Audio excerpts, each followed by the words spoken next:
Covid విషయంలో కేంద్రం రాష్ట్ర ప్రభుత్వాలకు కొన్ని సూచనలు అయితే చేసింది. మళ్ళీ కోవిడ్ అనేది విజృంభిస్తూ ఉంది. అందుకని చెప్పేసి రాష్ట్ర ప్రభుత్వాలకు అయితే అప్రమత్తంగా ఉండాలని చెప్పేసి కొన్ని సూచనలు అయితే చేస్తుంది.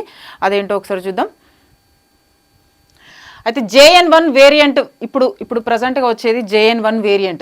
దాని గురించి మాత్రము అప్రమత్తంగా ఉండండి అని చెప్పేసి చెప్తుంది. ఒకవేళ ఎట్లాంటి సిచ్యువేషన్ మన లక్షణాలు జలుబు దగ్గు ఇంకేమైనా అట్లాంటి లక్షణాలు ఉన్నాయంటే మాత్రము RT-PCR టెస్ట్లు అయితే చేయించుకోవాలి అని చెప్పేసి అయితే చెప్పిండ్రు. అయితే పాజిటివ్ శాంపిల్స్ అన్ని కలెక్ట్ చేయడానికి మాత్రం జీనోమ్ సీక్వెన్సింగ్కి పంపాలని చెప్పేసి మాత్రం ఆదేశించింది.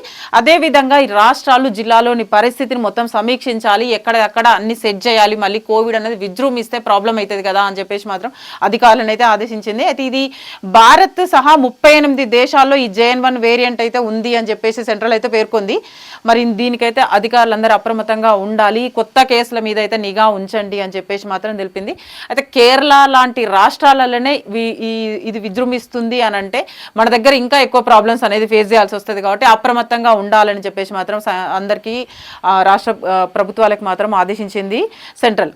అదేవిధంగా ఇప్పుడు పండుగ అనేది వస్తుంది కాబట్టి మళ్ళీ సంక్రాంతి పండుగ దాంతో ఫెస్టివల్ సీజన్ కాబట్టి వైరస్ అనేది విజృంభిస్తుంది. దానికి విజృంభించకుండా తగిన చర్యలు అయితే తీసుకోండి అని చెప్పేసి రాష్ట్ర గవర్నమెంట్కి మాత్రం ఆదేశించింది కేంద్రం.